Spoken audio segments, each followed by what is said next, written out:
Bienvenidos nuevamente a otro capítulo de Contágiate de Ciencia, esta serie de divulgación científica virtual que estamos realizando con el Grupo de Ciencias Planetarias y Astrobiología de la Universidad Nacional de Colombia en esta época de cuarentena. Esta iniciativa cuenta con el apoyo de la Oficina de Divulgación de la Astronomía de la Unión Astronómica Internacional, a quien agradecemos mucho por todo el apoyo en la difusión de estos videos y de estas charlas. Para el día de hoy tenemos un invitado que nos va a hablar de un tema bastante interesante que está muy relacionado con lo que está pasando actualmente en esta época del coronavirus, ¿verdad? Y es toda la parte digital y nos va a hablar precisamente sobre cómo funciona el Internet. Daniel Perico, él es ingeniero industrial de la Universidad de La Sabana, es científico de datos y tiene una amplia experiencia en análisis de grandes bases de datos, en data mining, en big data, así que nos va a acompañar el día de hoy para explicarnos un poquito sobre cómo funciona el Internet. Ese va a ser el tema central de hoy, así que Daniel, bienvenido, mil gracias por acompañarnos en esta serie de Contágiate de Ciencia, así que la palabra es suya, Daniel. Bienvenido, gracias. Listo, muchas gracias, profe David, por la invitación. Vamos a hablar un poquito de este tema tan chévere y que nos compete a todos, y sobre todo ahorita en épocas de confinamiento. Es algo que necesitamos, pues, algo que ya se volvió parte de nuestra cultura, y es el uso del Internet. Aunque todos somos, digamos que de alguna forma, nativos digitales, muy pocas veces nos preguntamos cómo funciona el Internet, qué hay detrás de esto. Es cierta magia, son satélites. ¿Cómo hago para que un meme que yo comparto acá, que yo hago, lo puede ver un familiar en España, en África, en Australia, y de igual forma me pueden devolver otro tipo de información? Entonces vamos a hablar un poquito de cómo funciona el Internet, sin entrar en cosas técnicas, que tampoco es la idea, sino para que ustedes aprendan un poco, los que no lo saben, y puedan replicar este conocimiento, porque así creamos cultura y fortalecemos la cultura científica en Colombia. Entonces, empezamos. Voy a compartir aquí pantalla. Voy a compartir y ahí debería estar viendo mi presentación, ¿correcto? Listo. ¿Cómo funciona el Internet? Como dijo el profe David, mi nombre es Daniel Perico, soy ingeniero industrial y científico de datos. Y cuando me gradué, después de que me gradué de la universidad, empecé a relacionarme con temas de tecnología. Empecé a ver qué era lo de programación, empecé a meterme en temas de automatización, un poco de inteligencia artificial. Y todo esto, digamos que me fue llevando a diferentes preguntas y a diferentes cuestiones, para aprender un poco más de cada cosa. Después de un tiempo llegué a un poco del desarrollo web, aprender a hacer desarrollo web. Y aquí recuerdo que tomé un curso donde hablaban de cómo funciona el Internet. Me pareció espectacular, era completamente diferente a lo que yo pensaba. Entonces vamos a hablar un poco de esto y a compartirles un poco de esta información. Listo, empecemos por lo más famoso de Internet ahorita, los memes. Los memes son parte importante de nuestra cultura. Desde hace aproximadamente unos 6 años, los memes empezaron a tomar fuerza en las redes sociales. Y recordemos que un meme, la palabra meme es como una idea que se transmite de mente a mente. Es una idea o una actitud que puede pasarse de una cabeza a otra cabeza y se comienza a esparcir como un virus, digámoslo de alguna forma. Esta palabra es pues adoptada para estos memes que conocemos. Y estos memes, ¿cómo se transmiten? ¿Cómo llegan a nosotros? Entonces, para saber cómo funciona esto, hay una gran cantidad de pasos detrás para que todo funcione, y sobre todo también para hacer, no sé, cosas como streaming, videos, mandar un simple email. Lo que ustedes están viendo acá ahorita, este video que ustedes están viendo, ¿dónde vive? Eso está en la nube. ¿Qué es la nube? ¿Qué es eso? Ok, vamos a verlo. Bueno, ¿qué es el Internet? Digamos que una definición muy básica del Internet es que es una gran red de ordenadores a nivel mundial que pueden intercambiar información entre ellos. Eso es como una definición así pues de universidad, de colegio, que a veces nos dicen, y uno queda como, ok, una red, pero ¿qué significa eso? Eso no significa más que tengo un ordenador aquí o un computador o un celular y acá tengo otro ordenador y de alguna forma los conecto. Es una simple comunicación. No es más. Por detrás hay varios componentes que ya vamos a ver, pero a nivel básico, la idea fundamental es esta. Un ordenador, otro ordenador y algo que los conecta. Eso, pues, hacen parte de los elementos básicos de la comunicación. Esto lo vimos, yo recuerdo, esto lo vi en el colegio hace mucho, creo que fue en clase de español. Y en el momento, pues, digamos que no le presté, pues, mayor atención o no le veía una utilidad aparte de una comunicación verbal. Pero, oh sorpresa, esto es lo que hace que el Internet funcione o cualquier tipo de comunicación. En la comunicación siempre hay elementos básicos que son el emisor, quien da el mensaje, quien transmite el mensaje, el receptor, quien va a recibir el mensaje como tal, la información que se va a transmitir entre ellos, el canal, que va a ser el medio a partir de por el cual ese mensaje viaja, y una respuesta que eh, pues da el receptor hacia el emisor para completar toda una cadena de comunicación completa. Entonces, ¿cómo funciona esto a nivel de Internet? Como hablamos ahorita, el emisor va a ser un computador y el receptor va a ser otro computador, que en este caso lo conocemos como un servidor. Supongo que muchos hemos oído de la palabra servidor, que no sé, eso está en el servidor de Google o está en el servidor de Azure, de Amazon, de Facebook, pero ¿qué es un servidor? Un servidor no es más que otro computador, un computador de alguien más, al servicio de alguien. ¿Mm? Es decir, tú puedes coger tu computador personal y volverlo un servidor. Tendrías que hacerle unas configuraciones, pero él podría estar ahí esperando que alguien se comunique con él para devolverle alguna información. Eso no tiene que ser de las grandes empresas, tú lo puedes hacer. Pero pues es costoso, tendrías que tener el computador encendido 24/7, porque si alguien quiere hacer, no sé, se quiere conectar a tu página que está en tu computador a la 1 de la mañana, pues tu computador tiene que estar encendido. Bueno, son ciertos costos y grandes empresas se han apropiado de estos negocios para ofrecer servicios a un nivel, digamos que competitivo y asequible a los usuarios. El mensaje. ¿Qué es el mensaje cuando hablamos de Internet?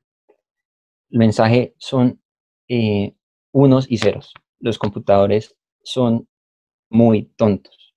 Los computadores no saben hablar más que en unos y ceros. ¿Qué pasa? Que a través de los años, digamos que la programación y todo lo relevante en las ciencias de la computación han hecho que estos unos y ceros se transmitan al lenguaje, digamos que humano.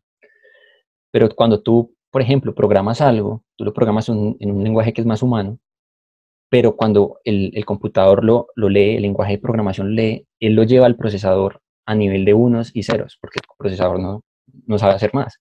Recordemos que un procesador son miles de millones de transistores, es decir, con puertas que hacen o uno o cero, dependiendo de la operación que necesiten. Pero como son tantos, se crea una red gigantesca de diferentes, digamos que, opciones.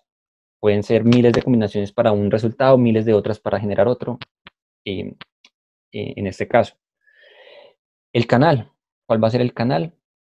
Ya lo vamos a ver, lo voy a dejar acá en pausa porque el canal es, creo que lo que más me sorprendió cuando aprendí qué era el Internet, cómo funcionaba. Y la respuesta simplemente es lo que el servidor te devuelve.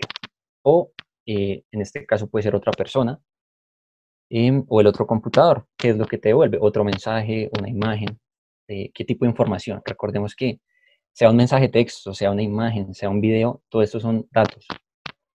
Datos en diferentes formatos, pero no dejan de ser unos y ceros. ¿Ok? Listo. Hablemos del canal. Cuando yo empecé a meterme en este mundo de la tecnología, y recuerdo que hace mucho tiempo cuando era niño, que empecé a escuchar sobre el Internet y este tipo de cosas, yo juraba que el Internet funcionaba a través de satélites. Y después de leer un poco y eso, me di cuenta que muchas personas, digamos que la, la creencia popular es que el Internet funciona a través de satélites. Y oh sorpresa, no es tan así. alrededor del 3% del tráfico de Internet se transfiere a través de satélites, nada más. ¿Dónde está ese 97% restante? Ya lo vamos a ver. Este 3%, de una vez aclarémoslo, se usa para llevar Internet a regiones muy alejadas. ¿Alejadas de qué? Ya lo vamos a ver, de otras ciudades. Entonces, este 3% a nivel mundial simplemente es para llevar Internet, digamos, a algunas islas que no tienen Internet, posiblemente algunas veredas o cascos urbanos donde no llega la conexión de Internet como en las grandes ciudades, pero es muy poco el tráfico de Internet que se maneja por acá. ¿Por qué es tan poco? Primero, porque es muy caro. Es muy caro mandar cosas al espacio. Aquí el profesor David Tovar lo sabe más que nadie.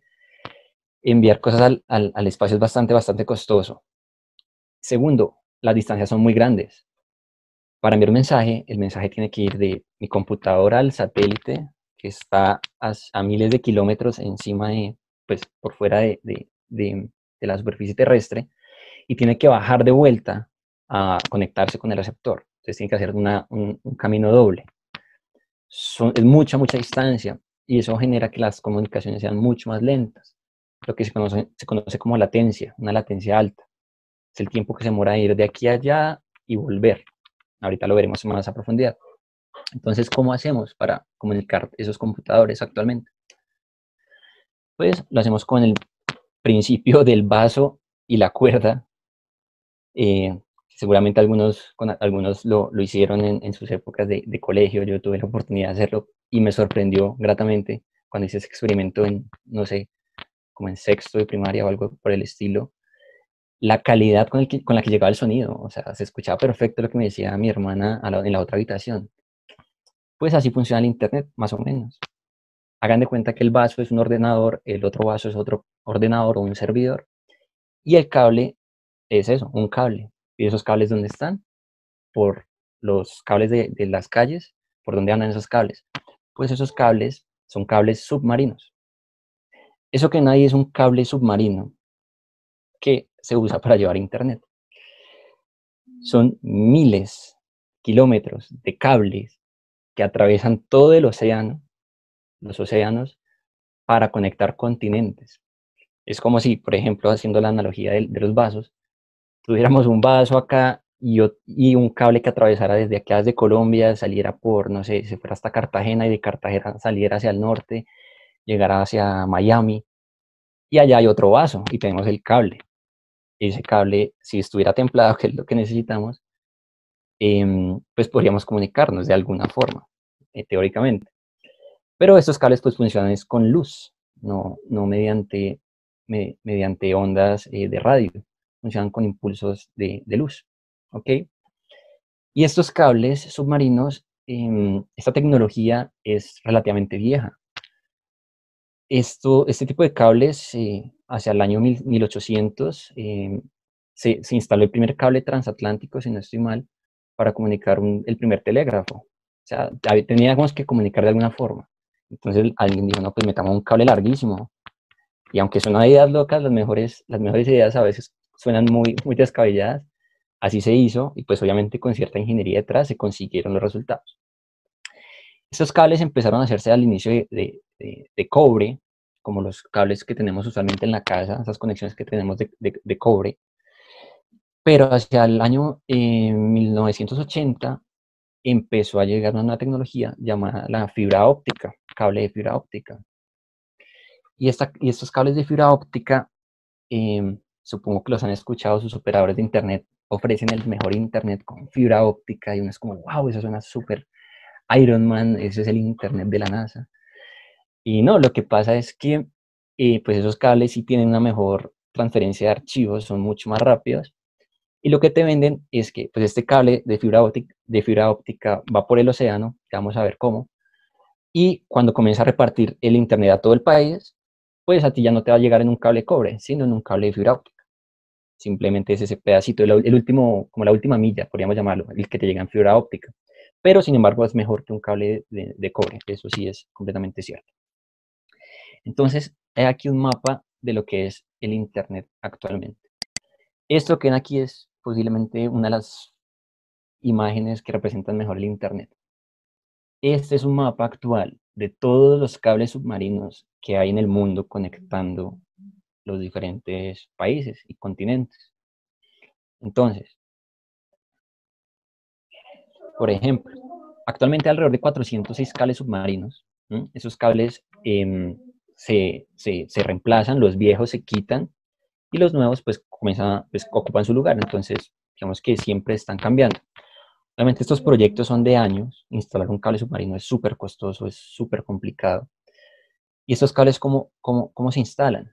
Pues hay un buque, como lo vimos acá ahorita. Eso es un rollo gigantesco de cable de fibra óptica, y lo van desenrollando, y hay digamos que una máquina especial conectada al buque que va, digamos que incrustando ese cable al lecho marino, lo va pegando por el lecho marino. Entonces el cable queda pegado por el lecho. Obviamente este cable está súper recubierto para protegerlo de posibles daños, ya lo veremos. Entonces, estos cables pues conectan a los proveedores de Internet con los servidores. ¿Qué es un proveedor de Internet? Proveedores de Internet son como cosas como Claro, ETV, Movistar, todas esas compañías que promueven el Internet, tienen acceso a puntos de distribución donde el Internet, digamos que se comunica a través de estos cables. Entonces, este mapa proviene de esta página. Les invito a verla, vamos a verla acá rápidamente. Submarine Cable Map, esta página. Y acá lo que vemos, acá lo que podemos ver es todos los cables que están actualmente en el mundo, cómo se conectan. Por ejemplo, este cable en Colombia. Este cable va desde Cartagena hasta Boca Raton en Florida. Entonces es como el principio del vaso que hablábamos. Simplemente es un cable que conecta dos partes del mundo que están muy alejadas, y a través de este cable se transmiten pues los datos, miles de datos. Estos cables pueden ser muy largos o muy cortos. Por ejemplo, el cable Celtics Connect es uno de los cables más cortos. Acá lo podemos buscar. Es uno de los cables más cortos que hay actualmente y tiene un largo tiene un largo de 131 kilómetros aproximadamente. Va desde Gran Bretaña hasta Irlanda. Conecta muy poquito, pero está. Que es importante resaltar que estos cables no son los únicos. Es decir, este cable también conecta a Irlanda con Gran Bretaña. Porque es necesario. Porque si este cable se llega a dañar, alguno de los dos cables, nos quedaríamos sin internet. Al menos las personas de acá se quedarían sin internet. Entonces, cuando esto pasa, la red es capaz de buscar cuál es la mejor ruta. Entonces, ahorita haremos el conglomerado y miraremos eso, pero es importante tenerlo en cuenta porque no es que solo sea un cable que conecte, no sé, Colombia con Estados Unidos. No, hay varios cables que conectan a Colombia con Estados Unidos, unos más directos que otros, pero se puede llegar a los mismos puntos por diferentes caminos. ¿Ok? Este cable es Asia America Gateway, el cable más largo que hay actualmente.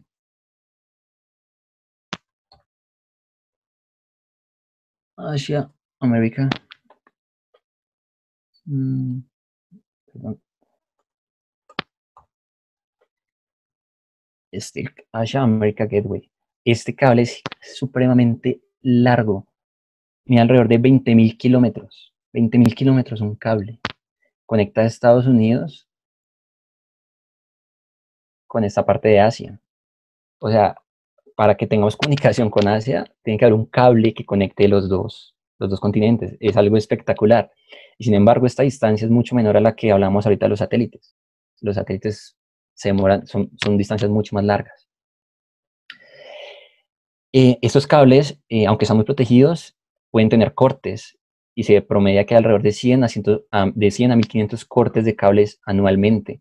Estos cortes usualmente son por anclas de barcos, de buques, que cae el ancla y justo al momento de comenzar a anclarse, rompe un cable. Eso es pues, supremamente, digamos que es un gran problema y son semanas de reparación. Tienen que ir equipos y ni siquiera se pueden reparar. Toca, digamos que cortar el cable y hacer como una forma de remiendo para volver a tener la conexión, pero pues es muchísimo tiempo. También los sismos pueden afectar. En el 2008, 2006, en Taiwán hubo un sismo que cortó 8 cables. O sea, dejaron a Taiwán con parte de Asia completamente desconectados por unas semanas. Ustedes imagínense que alguien cortara los principales cables que tiene Colombia ahorita. ¿Cómo quedaríamos? O ni siquiera ahorita en Colombia, en cualquier parte del mundo. Con este tema del virus, dependemos mucho del Internet. Y si hubiera un corte, digamos, un ataque a los cables, el mundo quedaría sin Internet. ¿Y esto puede pasar? Claro que puede pasar. Y es muy fácil que pase. ¿Por qué? Porque estos cables no están protegidos. Es decir, no hay nadie, no hay una entidad que esté vigilándolos. No hay una guardia de cables submarinos. Los cables están por ahí y ya. Porque sería muy difícil cuidar a todos los cables, ¿cierto? Y estar pendiente de los cables en todo momento. Sin embargo, los cables, digamos que cuando tiene un daño, ellos pueden avisar en qué parte está el daño. Si no es que el cable se dañó y ya no sabemos en qué parte, sino se reduce a ciertos puntos como checkpoints. Y si a este checkpoint no llega, es porque el daño está ahí, ¿ok? Para que la reparación sea más sencilla. Estos son los cables submarinos de fibra óptica. Esto, casi que el 90% del cable es protección. Si vemos acá, esto que se ve adentro, esto chiquito que se ve acá, esos son la fibra óptica. Cada cable de fibra óptica tiene como el grosor de un cabello humano. Solo que son muchos capaces de llevar teras de datos por segundo. Son muy veloces. Pues la información viaja a la velocidad de la luz. Estos cables están recubiertos por varias capas: polietileno, cinta amilar, tubo de cobre, aluminio, vaselina, como una capa fuerte de vaselina que sirve como aislante del agua. Esos cables son de las cosas más seguras que hay en el mundo, sin embargo se pueden romper. Entonces, algo que vale resaltar es que el Internet puede que falle. O sea, el Internet es algo físico. Si un cable de esto se daña, pues hay varios que digamos que le hacen el backup, que le ayudan. Dice, si no hay conexión directa, pues vete por otro camino. Pero si se dañaran todos, el mundo quedaría desconectado. No hay nada que hacer. Porque además la señal por satélite no está preparada para todo el tráfico que tendríamos que llevar a eso. ¿Ok? Bueno, otra parte importante, los proveedores de acceso a Internet, ya hablamos ahorita un poquito de ellos, son las empresas grandes como Claro, Movistar, ETV, que nos promueven, nos dan el Internet. Y ellas tienen dos funciones primordiales, pues hacen muchas cosas, pero dos de las más grandes funciones. La primera es que nos otorgan la dirección IP. Supongo que muchos han escuchado que es la dirección IP, pues, o la han escuchado sin saber qué es. Y la dirección IP es, digamos que sin entrar a cosas técnicas o algo así, es la cédula de ciudadanía de cada computador, celular, etc. en el Internet. Es decir, volvamos al ejemplo de la comunicación. Cuando yo mando algo por acá, cuando el receptor manda algo, viaja por el cable submarino. Eso tiene que llegar a algún lado. Tiene que ir como una dirección postal, como un mensaje cualquiera, como se hacía antes con mensajería. La dirección de tu casa, pues te identificaba de todas las demás casas. Era la única casa con esa dirección. Asimismo, la dirección IP. Este computador en el que estoy ahorita tiene solo una IP, tiene una única dirección IP. Entonces, cuando yo conecto por ejemplo, mi correo electrónico, si alguien manda un correo electrónico, ese correo va a buscar cómo llegar a esta dirección IP. Más o menos funciona así. Cuando tú haces un servicio de WhatsApp, tu WhatsApp queda asociado, digamos, el WhatsApp queda asociado a tu SIM y esa SIM queda asociada a tu celular, y el celular queda asociado a una IP. Y de igual forma, simplemente el mensaje viaja por el cable y ese cable llega a una red de telecomunicaciones y esa red vuelve esa información de luz la convierte a señales electromagnéticas y así tú te puedes conectar mediante datos. Entonces, que viaje por internet, no, que viaje por cables no significa que sea el cable de red que conocemos, no. Si estás por Wi-Fi, también está viajando por cables submarinos, ¿ok? Y los proveedores de internet también controlan el ancho de banda, que es el ancho de banda, lo que conocemos como las megas de bajada y lo de subida.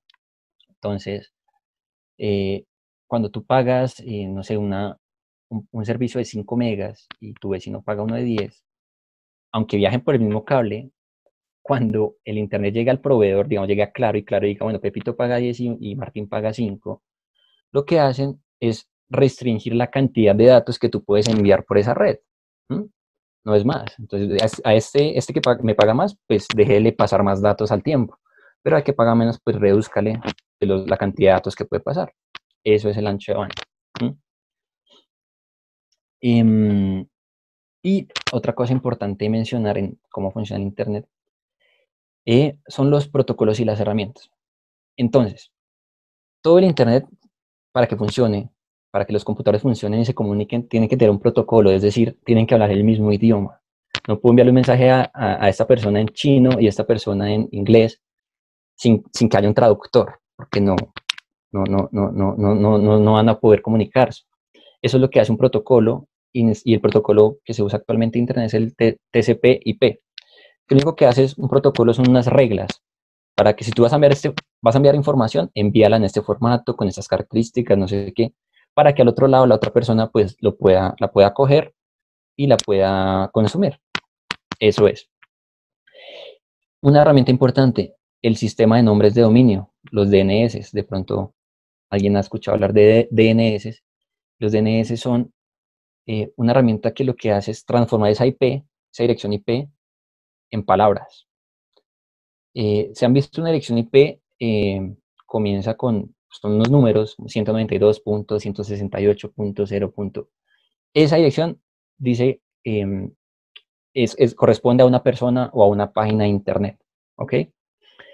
Para nosotros humanos es muy difícil memorizar esos números, es mucho más fácil hacerlo mediante palabras. Entonces, un DNS es como un gran directorio que recibe la IP. Por ejemplo, yo me quiero conectar a Google, entonces meto en el navegador google.com, eso por detrás coge y llega a un DNS, se va por el cable, y llega a un DNS, que es un servicio, un servidor, y dice, oye, Daniel, o esta IP, yo tengo una IP, quiere conectarse a google.com, ¿qué es eso?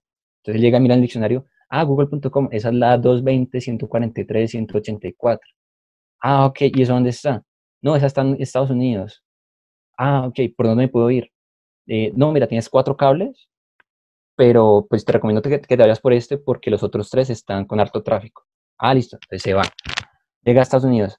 Oye, mira, allá hay una persona en Colombia llamada Daniel que quiere conectarse a internet. ¿Qué hago? Sí, mira, muéstrale esta página, la página de inicio. Listo, coge esa información y se devuelve. Y me llega al navegador. ¿Qué pasa? Eso llega en cuestión de milisegundos. Pero todo lo que está pasando detrás es increíble. Vamos a darles acá rápidamente un pequeño ejemplo. En el CMD, que es la línea de comandos de Windows, que algunas personas cuando lo ven piensan que es la Matrix, se puede hacer algo fácil, y es un comando que se llama ping. Y el ping es como, quiero enviar un paquete ficticio, pues un paquete, quiero enviar, un paquete es la información. Cuando nosotros enviamos un correo o cualquier tipo de cosas, una imagen, se parte en diferentes paquetes, en diferentes pedacitos de información.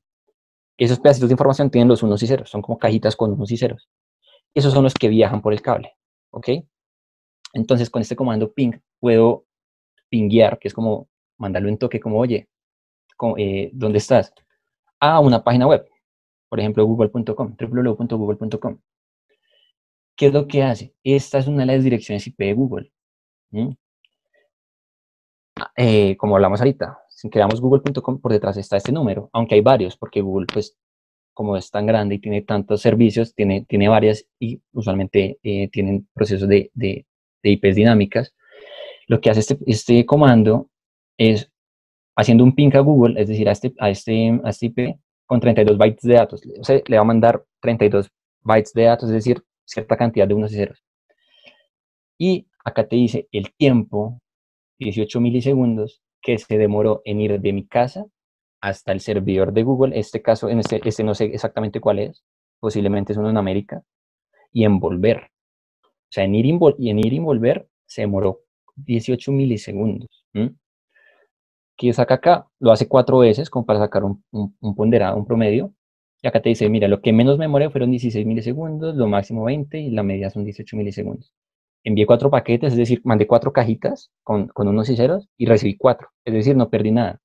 A veces cuando ustedes cargan una página de internet o algo y no les carga bien o falta algo, es porque algún paquete se perdió en el camino. Eso puede pasar. Entonces, ¿ustedes qué hacen? Recargar la página. Y cuando la recargan, él hace otra vez la petición y posiblemente ya les llegue todo el paquete completico. Entonces, esta herramienta es chévere. A veces la uso cuando el internet está muy malo, me gusta hacerlo y veo latencias de 1300, es decir, de un segundo y de un segundo, 1.3 segundos. Eso es altísimo. Si alguien de aquí ha jugado videojuegos, ese es el famoso lag, que uno está jugando con un lag bajito y de un momento a otro se sube a 500 y es porque pusieron Netflix en la otra habitación. Entonces pues está demorando mucho más, 5 veces más en ir y volver esa información, porque el ancho de banda pues comienza a hacerse como un cuello de botella, como un tráfico normal en una ciudad. Si llegan muchos carros, pues la fila comienza a ampliarse y pues la demora va a ser más alta. Daniel, si quieres, puedes volver a poner un momentico la pantalla, esa de los comandos en DOS, por favor, ¿Está? para ver. Sí, vean, para comparar tiempos para que nos hagamos una idea con algo como más cotidiano. Esos tiempos, o sea, la media en enviar ese mensaje fue de 18 milisegundos. ¿Cuánto Daniel le pone que dura un parpadeo? Más o menos, cuando uno parpadea. ¿Cuánto Uy, dura un parpadeo? no sé, por ahí unos 40 milisegundos. 50 milisegundos. O sea, esto es más rápido que un parpadeo en ir y volver. O sea, esto es tremendo, ¿sí? Chévere, como para uno tener como Uf, una referencia de tiempo de algo que es así rápido, ¿no? Un parpadeo es rapidísimo. Un parpadeo dura 50 milisegundos. Ahí solamente dejo el dato. ¿Listo? buenísimo. Buen dato, gracias, profe. Vale. Entonces, sí, como dice el profe David, pues este tiempo es supremamente rápido y esto está, digamos que, atado a ciertas constantes físicas, ¿sí? A la velocidad de la luz viajando en el medio del vidrio, que es lo que tienen las fibras ópticas, pues vidrio en cierto estado. Em, digamos que hay una velocidad límite, o sea, no se puede ir más rápido, no podemos ir más rápido mediante ese medio. Entonces, si yo hago un ping o una petición, esto es lo que uno puede hacer esto es lo que uno hace por detrás, digamos, cuando ustedes abren un navegador, por detrás están ejecutando miles de comandos, cientos de comandos, eso es lo que uno no los ve. Cuando uno hace esto, pues es lo que demora en ir de aquí al servidor, en este caso digamos que está en Estados Unidos, pero si yo quisiera hacer lo mismo a una página que está en un servidor que solamente está en Asia, pues él va a buscar cómo hacerlo, cómo llegar allá. ¿Qué pasa? Pues se va a demorar mucho más. Entonces, la latencia va a ser más alta. Pero no es porque tu internet sea malo o algo por el estilo, no, es que a nivel físico, mientras él viaja por todo el océano, atraviesa hasta Asia y vuelve, pues se va a demorar un poco más que en ir a Estados Unidos y volver desde acá. Y, listo. Y otra parte importante, los centros de datos. Los centros de datos que son la famosa nube. Uno escucha que en la nube, que donde está el trabajo, ¿no? Que yo subí a la nube, que suba eso a la nube, que la nube. Bueno, pero ¿qué es la nube, hermano? La nube son los servidores de los que hablábamos ahorita. Es el computador de alguien más. En estos casos, computadores de Google, computadores de Facebook, de Amazon, de Alibaba. Bueno, son de estas grandes empresas en los cuales tienen una infraestructura gigantesca para alimentar, em, digamos, para alimentar y responder a las peticiones que hacen en todo el mundo. Por ejemplo, este centro de datos, no sé específicamente dónde es, pero hagamos de cuenta que es de Google, cual todos son muy parecidos. Esos centros de datos son cientos de metros cuadrados con servidores, o sea, es decir, esto que ven acá son servidores, y ¿qué es cada línea que uno ve por acá? Computadores, más o menos. Son un computador, pero no, no un computador como lo conocemos, sino la tarjeta madre, digamos, sin la carcasa, sin la pantalla, sin el mouse, sin todo lo que hace que nosotros lo usemos fácil, sino simplemente la tarjeta madre por dentro, con un, un disco de almacenamiento, un disco en estado sólido o un disco duro, de los tradicionales. Ahí que vive, ahí viven las páginas web. Es decir, cuando tú haces una página web o algo, o, o subes un video a YouTube, lo que tú haces es, te grabas, haces el código de la página y lo mandas a un servicio de hosting. ¿Qué hace eso? Él tiene servidores donde lo que te vende es espacio para que tú guardes tus videos. Entonces, no sé, por ejemplo, la nube de Google Drive creo que tiene 50 gigas gratis. Entonces, ¿qué es lo que te dan? En uno de esos computadores, tú tienes una carpetica, digamos que una carpeta que es tuya, y esa carpeta está limitada a 50 gigas. Entonces, cuando tú subes algo, eso lo que hace es viajar por el cable, se va por todo, va y busca el servidor de Google o el servicio, depende, puede estar en Europa, en Estados Unidos, en Asia, en América Latina. Y lo que hace es, ok, mira, Daniel me mandó este video, no sé, comprímelo, pásalo a unos y ceros, guárdalo en formato que después yo pueda almacenar más fácil y tenerlo ahí. ¿Por cuánto tiempo? No sé. Ténmelo ahí por mucho tiempo, hasta que Daniel lo borre o hasta que Google haga una limpieza. Ténmelo ahí, listo. Entonces ya Daniel subió su video a YouTube, ahí queda. Ese video se le asigna una dirección URL y esa es la que ustedes ponen en el navegador. Cuando ustedes ponen en el navegador, ah, mira este video, alguien te comparte un video, lo cliqueas, lo que haces, sale de tu computador, por el cable, pues sale de tu computadora hacia el router se va por cables, esos cables todos llegan a un centro del proveedor de internet, en mi caso Claro, digamos. Claro llega, sale de ahí, se conecta a uno de los cables transatlánticos o submarinos, ese cable viaja por el cable, viaja, llega a un punto donde le dice, ok, ¿dónde está la página, el video que esta persona quiere ver? Ok, está por allá. Ah, listo, entonces me voy por allá. Se va por allá, llega, me están pidiendo un video, démelo. Ah, listo, acá tome. Le empiezo a mandar paquetes. Y él comienza a enviar esos paquetes de vuelta. Se devuelve todo. Llega, el navegador coge esos paquetes y sabe qué hacer con eso. Ah, es un video, lo pongo así, ta. Y listo, lo muestro. Entonces, la nube simplemente es el computador de alguien más. En este caso, computador de empresas gigantescas y los servidores, lo que hablamos ahorita, son computadores de otras personas. Estos centros de datos tienen, tienen un sistema de refrigeramiento absurdamente complicado, porque imagínense tener cientos de miles de computadores encendidos todo el tiempo, 24/7. El calor que se genera ahí dentro es muy grande. Y también tiene estrictas políticas de aseo, es decir, para entrar ahí tienes que entrar como súper, pues depende del trabajo que vas a hacer, tienes que entrar bajo ciertas condiciones porque tú puedes de alguna forma, no sé, un cabello o algo puede dañar algún sistema, no sé, puede generar algún problema y esos son costos para las empresas. Entonces, en final y de reflexión, hay que agradecer por el Internet, tenemos que agradecer por el Internet, aunque a veces peleamos porque está la red, no sé, muy lenta, está caída, el internet está malo, el video no carga rápido, la resolución del video está muy baja. Si nos ponemos a pensar en todo lo que hay detrás, puede que nos sintamos un poco mejor. Y sobre todo en estas épocas de confinamiento que por tantas personas conectadas, las redes comienzan a colapsar. Recordemos que estos son cables que tienen un cierto límite de transferencia. Y si son muchas personas apuntándole al mismo proveedor de Internet y este proveedor tiene que ponerse a distribuir todo ese servicio a digamos que a una velocidad más alta y a un mayor requerimiento que el usual, pues es apenas lógico que esto pueda llegar a pasar.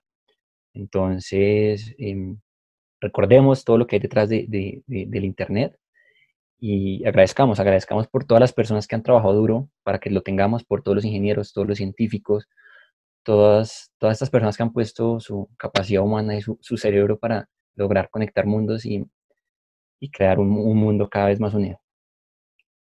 Y ya, eso sería.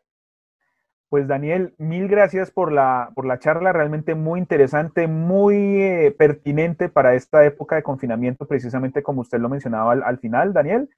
entender cómo funciona el Internet, es decir, cómo podemos estar conectados con personas a grandes distancias y mantener de cierta manera esa relación con nuestros seres queridos. Y pues bueno, aquí nos explica Daniel de manera muy clara, muy sencilla, cómo es que funciona el Internet, que lo damos a veces por hecho, ¿no? Muchas cosas que nos rodean las damos por hecho, pero realmente no entendemos pues cómo funcionan las cosas, y esto es una muy buena charla introductoria a ese concepto de cómo funciona el Internet. Daniel, finalmente ya para despedirnos, ¿qué lectura recomienda a nuestros seguidores, a nuestra audiencia para esta temporada de confinamiento? ¿Qué está leyendo? ¿Qué libro nos recomienda? Ok, profe, pues yo les recomiendo este libro llamado Sálvese quien pueda, de Andrés Oppenheimer. Este libro lo leí hace un tiempo y en él Andrés nos cuenta de cómo las nuevas tecnologías están cambiando los trabajos, los diferentes trabajos. Ahorita con todo lo del virus nos hemos dado cuenta que muchos trabajos se están viendo afectados, el desempleo ha crecido no solo en Colombia, sino en Estados Unidos de una manera absurda, y es porque muchos trabajos se pueden de alguna forma automatizar. Esto se veía venir y Andrés lo expresa, pero con este tema del virus se aceleró.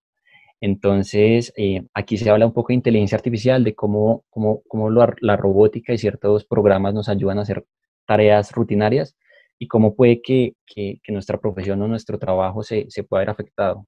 ¿Qué hacemos para no esperar a que las máquinas nos reemplacen, sino más bien aprender a trabajar con ellas y aprender a usar las nuevas tecnologías?